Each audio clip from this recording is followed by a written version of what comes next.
Hi guys, my name is Clarissa Harris, and my research focuses on bringing about mentoring awareness and bringing about more availability to low-income African American and minority communities. When I initially started my research, I wanted to find a way to build better relationships between the police force and the community. But because I love children more than I love communities, I wanted to do something that I could research and that I could find and share with parents and communities all over that will help the children and the youth. So my research shifted toward mentoring. Um, Mentoring has positive, positive benefits for both children, youth, communities, and parents as well. If we look back into history, juvenile delinquency has been around for decades, but it began its drastic rise in the 19th century.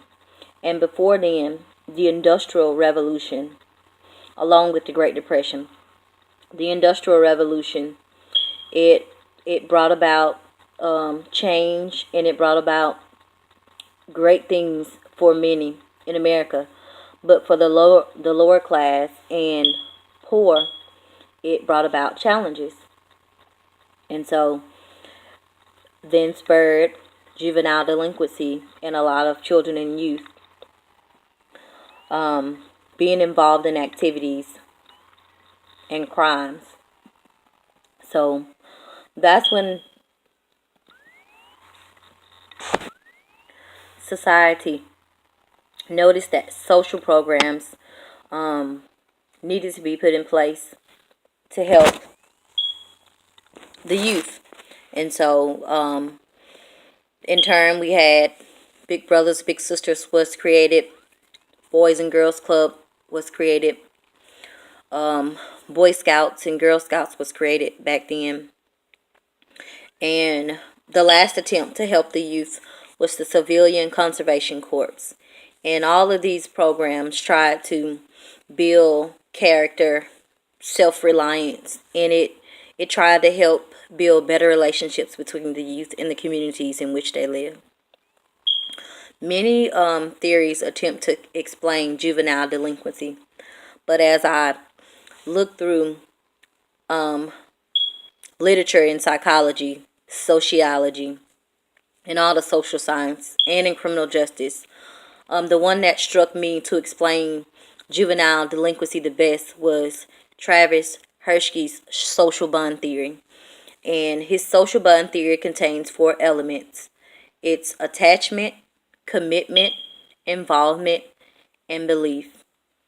And Travis Hirschi believed that if children behaved impulsively or they exhibited low self-control, they in turn would develop these criminal tendencies and would in turn end up in the juvenile delinquency center. So I believe that that best describes how children end up in the juvenile delinquency system. Not being attached to anything, not being committed to any kind of social program, or not being committed to schoolwork, not being committed to just thriving, not being involved in any kind of sports activity, not believing in any, not having any Christian beliefs or any beliefs at all. It leads youth and children into delinquency, is what the theory states. And so that is what I believe that describes juvenile delinquency, that leads children into juvenile delinquency. Also, social disorganization theory. Social disorganization theory states that if a child or youth is in a broken down community, broken down home, broken down school, that they no longer can serve. They can no longer do the things that they set out to do properly to make sure that the child thrives the way it needs to. So I believe that those two theories best explain why juveniles or children, because if they don't feel a part of something, or they're facing social issues in the community, in the home, in the schools, they're going to have a breakdown, and they're going to go looking and searching for something to feel committed to, for something, if it's games, for something to take their mind off what they're feeling emotionally and psychologically, and they're going to be trying to find something to make them feel better, no matter if it's crime, no matter if it's being involved in sexual activity at an early age.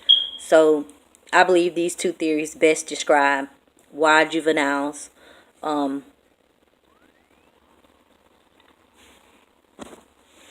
end up in the juvenile delinquency system. So 70 million children and youth exist in the world today, and by 2025 this number of children is expected to increase. The Uniform Crime Report, if you look at it, it'll tell you that right now for juveniles in the Juvenile Delinquency Center, they use probation, incarceration, home arrest, in school detentions to try to deal with juvenile delinquency. But if you look at the news and the media, you can see that those methods previously employed are not they're not working. They're not yielding the results that we need to see. The Office of Juvenile Justice and Delinquency Prevention is in charge of creating programs and giving grants out to deter juvenile delinquency. And it is my belief that mentoring of any kind can help deter and decrease the juvenile delinquency rate. So there are two types of mentoring. There's formal mentoring and there's informal mentoring. Informal mentoring of any kind, it has clear set objectives of what they want the child or the teenager to reach. Informal mentoring, it's more for building self-esteem, but any type of mentoring involves, most of any type of mentoring, whether it's formal or informal, involves an educational component. So with any type of mentoring, they all want the children to make better grades. They all want the children to build better and positive relationships. They want the child to be able to express themselves better. So with mentoring, I believe that it will build better relationships between children and parents, build better relationships between children and teachers, build better relationships between children in the communities, and in turn decrease the juvenile delinquency rate. Thank you.